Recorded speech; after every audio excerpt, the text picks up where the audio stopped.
নমস্কাৰ বন্ধুসকল, আজি আমি এই ভিডিঅ'টোৰ জৰিয়তে জানো আহক মানুহৰ মনত সৃষ্টি হোৱা অতিমাত্ৰা চিন্তাৰ বিষয়ে। Over thinking it is a part of psychology. যিসকল মানুহে প্ৰতিটো মুহূৰ্ততে কিবা নহয় কিবা এটা অতি বেছিকৈ ভাবি থাকে, অৰ্থাৎ অভাৰ থিংকিং কৰি থাকে, তেওঁলোকে এইটো কথা জনা উচিত যে মানুহে যদি অতিমাত্ৰা ভাবি চিন্তি থাকে তেন্তে ব্যক্তিজনৰ IQ অৰ্থাৎ ইণ্টেলিজেন্স কোৱেশ্যেণ্ট মাত্ৰ কম হৈ পৰে, আৰু যিসকলে খুব বেছি কমকৈ ভাবে তেওঁলোকৰ IQ মাত্ৰা বৃদ্ধি পায়। গতিকে অতিমাত্ৰা ভাবি থকা ব্যক্তিৰ বাবে ই এক ভয়ানক ৰোগৰ দৰে হৈ পৰে। যিসকল ব্যক্তিয়ে অতিমাত্ৰা ভাবি চিন্তি থাকে তেওঁলোকৰ মনটো এনেধৰণৰ হৈ পৰে যে কোনোবা এটা কথা গভীৰভাৱে ভাবি আছে, ঠিক সেই সময়তে আকৌ অন্য এটা গুৰুত্বপূৰ্ণ কথা মনলৈ আহে। পুনৰ সেই কথাটো ভাবি নহওঁতে অন্য এটা কথা আকৌ ভাবিব আৰম্ভ কৰে। এনেদৰে ব্যক্তিজনৰ মনলৈ ইটোৰ পিছত সিটো চিন্তা ভাৱনা আহি থাকে, আৰু যেতিয়া ব্যক্তিজনৰ মনলৈ অহা এনেবোৰ কোনো এটা চিন্তা সঠিকভাৱে নিৰ্ণয় ল'ব নোৱাৰে তেতিয়া ব্যক্তিজন হতাশ হৈ পৰে। বিজ্ঞানৰ মতে এনেবোৰ কাৰ্যকৰী নোহোৱা অতিমাত্ৰা চিন্তা ভাৱনাই মানুহক দুৰ্বল কৰি পেলায়। অতিৰিক্ত চিন্তাই মানুহৰ সৃজনী শক্তি বা ক্ৰিয়েটিভিটি কম কৰে আৰু মগজুৰ উচ্চ ক্ষমতা কম হৈ পৰে। ইয়াৰ উপৰিও অতিৰিক্ত চিন্তাই মানুহৰ শক্তি কিছু পৰিমাণে হ্ৰাস কৰি পেলায়। গতিকে অতিমাত্ৰা ভবা চিন্তা কম কৰিবলৈ আজি আমি উদাহৰণস্বৰূপে এটা ঘটনাৰ কথা জানো আহকচোন। বন্ধুসকল, আপোনালোকলৈ এটা অনুৰোধ যে কথাখিনি আপোনালোকে ভালদৰে শুনিব, তেতিয়াহে আপোনালোকৰ বুজি পোৱাত সুবিধা হ'ব। হেৰি চুডনি নামৰ এজন ব্যক্তি আছিল। তেওঁ কৈছিল যে মোক যদি তলা লগাই জেলত সুমুৱাই ৰাখে তেন্তে মই 1 ঘণ্টাৰ ভিতৰত চাবি নোহোৱাকৈ জেলৰ তলা খুলি ওলাই আহিব পাৰিম। এই কথা শুনি পুলিচে তেওঁক বহুকেইখন জেলত তলা মাৰি ভৰাই ৰাখে, কিন্তু প্ৰতিখন জেলৰ পৰা হেৰি চুডনি আচৰিতভাৱে চাবি নোহোৱাকৈ মুকলি হৈ ওলাই আহিবলৈ সক্ষম হৈছিল। ইয়াৰ বাবে তেওঁৰ নাম সকলোতে জনপ্ৰিয় হৈ পৰে। এটা সময়ত হেৰি চুডনি নামৰ ব্যক্তিজনৰ কথা দেশৰ আটাইতকৈ ডাঙৰ জেলৰ পুলিচৰ কাণত কথাটো পৰিলগৈ, আৰু হেৰি চুডনিক সেইখন জেললৈ মাতি পঠিয়ালে। তেওঁক পুলিচে চেলেঞ্জ কৰি ক'লে, তুমি যদি আমাৰ জেলৰ তলা খুলি দেখুৱাব পাৰা তেন্তে তোমাক সন্মানীয় পুৰস্কাৰ প্ৰদান কৰা হ'ব। সেই কথা শুনি হেৰি চুডনিয়ে পুলিচৰ কথাত মান্তি হ'ল, আৰু হেৰি চুডনি যেতিয়া আহিল সকলোৱে হাত চাপৰি সম্বোধন কৰিলে।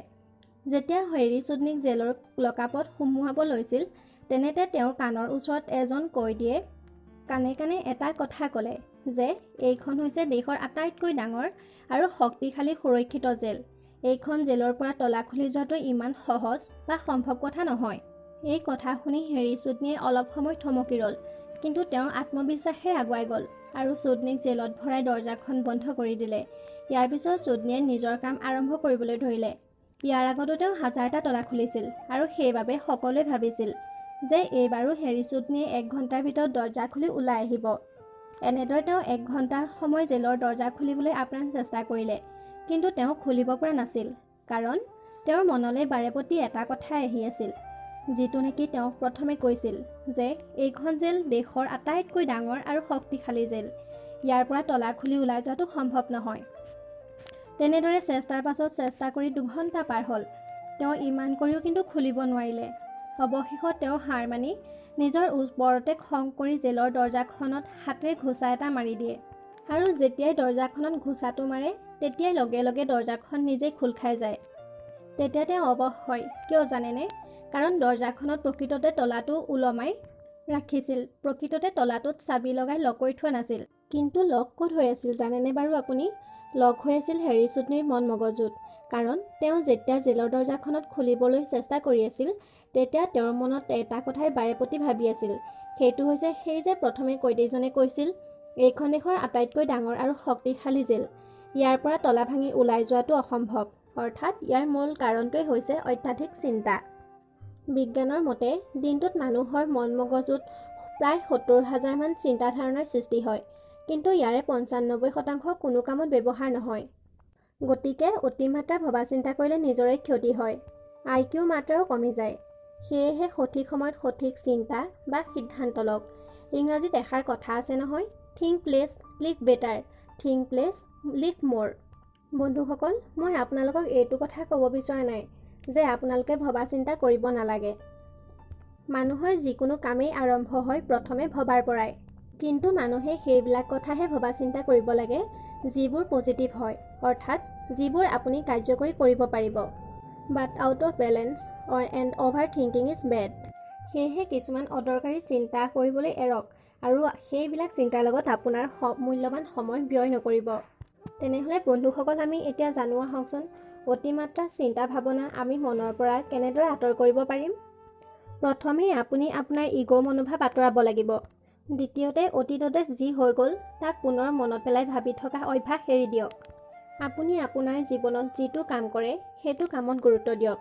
যদি আজি এটা কালিলৈ এটা এনেদৰে কাম কৰিব মন গ'লে বিভিন্ন চিন্তা ভাৱনা আহে। সেয়েহে আপুনি আপোনাৰ কামৰ বাবে প্ৰথমে এখন তালিকা প্ৰস্তুত কৰি লওক। চতুৰ্থতে, যদি আপুনি ক'ৰবাত গৈ আছে বা ক'ৰবাত ৰৈ আছে তেনেহ'লে আপোনাৰ মনলৈ ইটো সিটো বেয়া চিন্তা আহি আছে, তেতিয়া আপুনি কি কৰিব জানেনে? তেতিয়া আপুনি ওচৰত থকা ইটো সিটো ভাল পৰিৱেশবিলাক অবজাৰ্ভ কৰক। তেতিয়া আপোনাৰ মনলৈ অহা বেয়া চিন্তাবোৰ দূৰ হৈ যাব। গীতাত উল্লেখ থকা অৰ্জুন আৰু শ্ৰীকৃষ্ণৰ কথোপকথনৰ বিষয়ে আপোনালোকে নিশ্চয় জানে, য'ত অৰ্জুনে শ্ৰীকৃষ্ণক সুধিছিল যে বিষ কি?